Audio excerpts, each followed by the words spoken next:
네, 안녕하세요. 서른일기입니다. 오늘은 이제 요즘에 주담대 금리가 계속 치솟고 있죠. 근데 이 금리를 버티지 못하고 아파트를 이제 팔고 싶지만 팔리지 않는 어떤 현실이 있는 것 같아요.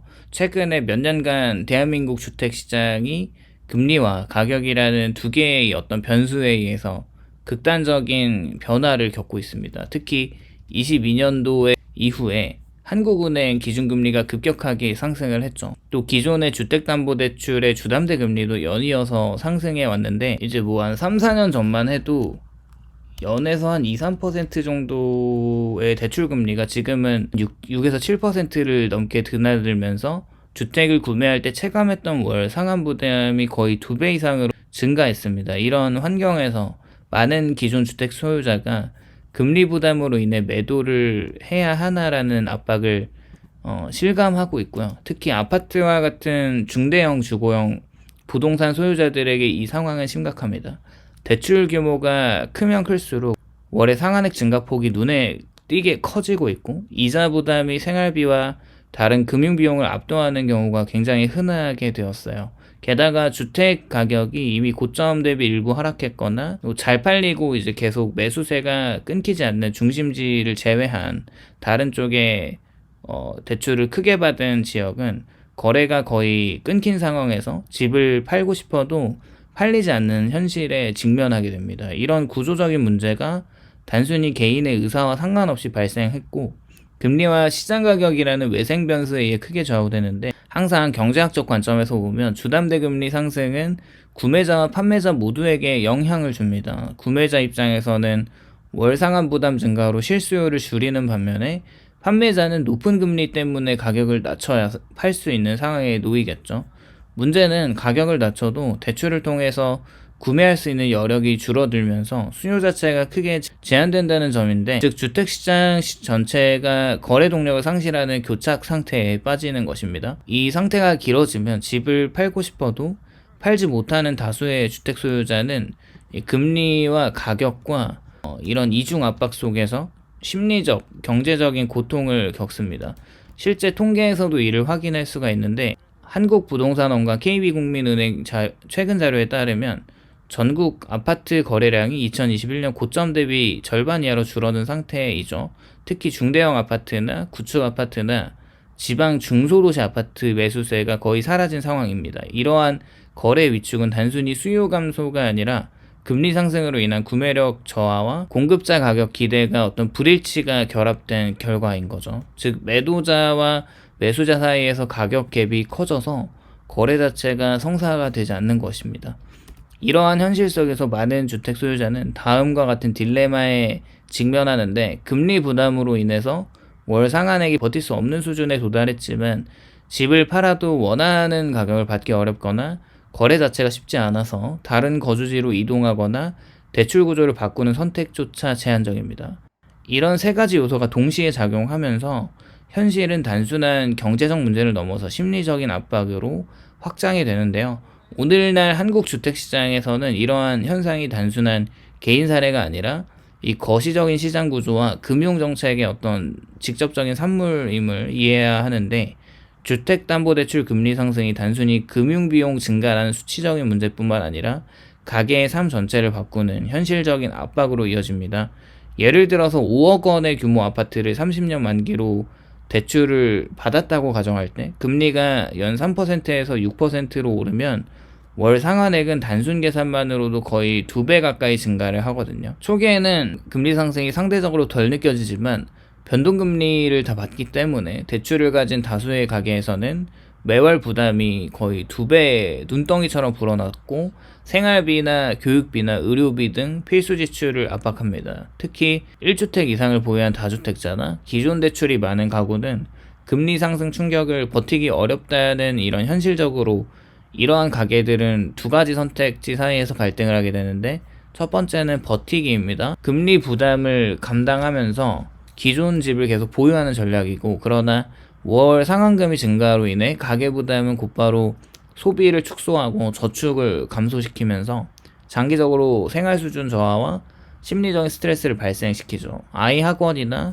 가족 건강관리나 비상금 마련 등 일상적 재정 계획이 불가능해지고 최악의 경우는 신용카드를 연체하고 다른 대출이자 부담까지 겹치면서 가계부채 리스크가 현실화됩니다. 두 번째 선택지는 매도를 하는 건데 집을 팔고 대출을 청산하거나 줄이는 방법이죠. 그러나 앞서 언급했듯 현재 주택시장은 거래 위축과 매수력 저하로 인해 매도가 쉽지 않습니다. 집을 팔아도 기존 대출을 충분히 상환할 수 없거나 매도 후에 재주거를 위한 자금 마련이 어렵다는 현실적인 장벽이 존재하죠. 특히 금리 상승과 함께 주택 가격이 하락하는 시기에는 집을 팔아서 대출을 갚으려고 해도 대출금보다 낮은 가격에만 거래될 가능성이 높은데, 이른바 역마진이라는 상황은 주택 소유자의 심리를 더욱 위축시키고 팔고는 싶은데 팔 수 없는 구조적인 문제를 강화하죠. 이 과정에서 가게는 심리적 압박까지 경험을 하게 될 수밖에 없고, 월 상환금 부담은 단순히 숫자 상위 문제를 넘어서 불안과 우울과 미래 계획을 포기하는 등 정신적인 비용으로 이어집니다. 하루하루가 버티기 경쟁이 되면서 생활 전반의 질이 저하되고요. 특히 실직이나 급여가 삭감되거나 가족의 건강 문제와 같은 돌발 변수가 겹치면 기존 금융 계획은 순식간에 붕괴하겠죠.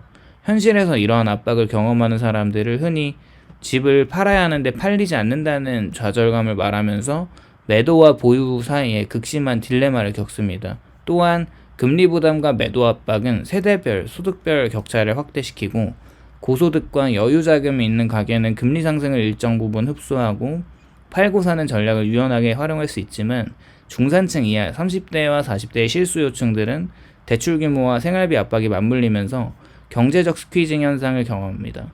이게 단순히 개인의 선택 문제가 아니라 사회 전체의 주거 안정성과 소비 심리를 위협하는 어떤 문제가 되겠죠.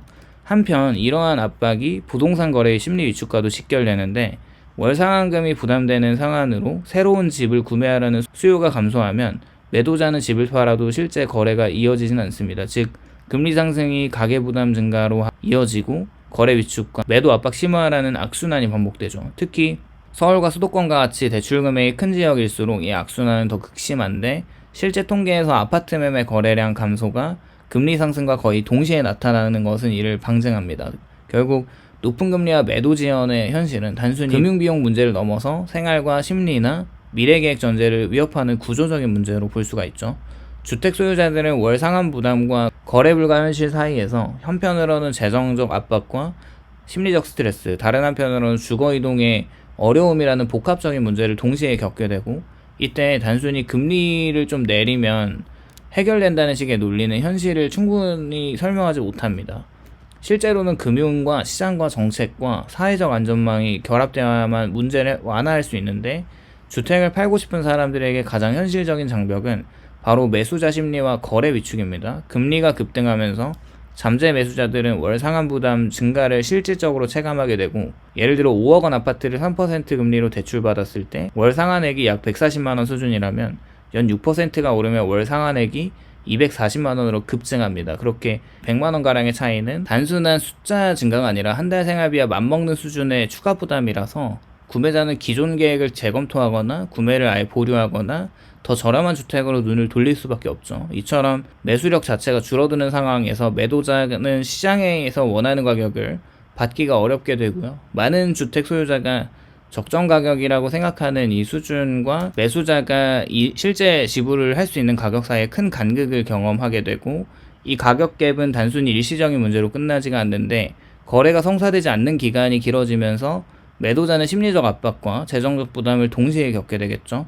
집을 팔고 싶은 마음과 실제 팔리지 않는 현실 사이에서 생기는 좌절감은 금융부담과 맞물려서 삶 전체에 큰 스트레스를 줍니다. 더 나아가서 거래 위축은 지역별, 유형별 편차가 큰데, 특히 신규 아파트보다 구축 아파트, 또 도심 외곽보다는 도심권이나 대형 평수보다는 중소형 평형에서 거래가 위축되는 경향이 나타나고, 이게 매수자가 선호하는 조건과 가격대가 또 제한적이기 때문에 그럴 수밖에 없어요. 금리 상승과 함께 주택가격이 약간 조정되는 시기에는 수요자들이 또 관망하는 전략을 선택하는 경우가 많은데, 조금 기다리면 가격이 더 떨어질 거라는 기대가 퍼지면서 실제 거래는 거의 멈춘 상태가 되고, 이게 이른바 거래 동결 현상이 나타납니다. 거래 위축은 단순히 이제 매수 매도자의 일시적 갈등이라기보다는 시장 전체의 유동성이 떨어진 거고, 가격 신호를 왜곡하고 매도자의 재정 계획을 붕괴시킵니다. 예를 들어 매도자가 집을 팔고 전세로 이동하거나 다른 지역으로 재배치하려고 해도 매수자가 나타나지 않으면 계획은 지연될 수밖에 없고, 이 과정에서 기존 대출 금리 부담은 계속 증가하고 월 상환금 압박은 누적이 됩니다. 이렇게 되면 매도자는 단순히 경제적 비용뿐만 아니라 생활 설계와 미래 설계까지 위협받는 상황에 놓이고, 결국 이런 상황에서 매도자들은 집을 좀 더 저렴하게 더 싸게 던져버리게 되고, 그 결과적으로 집의 가격이 이제 내려가게 되는 이런 현상도 나타날 수 있죠. 이런 매수자가 또 금리 부담과 장기 투자 가치나 시장 전망까지 고려를 하는데, 특히 금리 변동성 시기에는 매수자가 지금 사는 것은 부담이 크다는 심리를 갖기 쉬워서 매도자가 결정한 설정한 가격을 정당화하기가 어렵고, 그 결과 시장은 팔고 싶어도 팔리지 않는 구조가 되겠죠.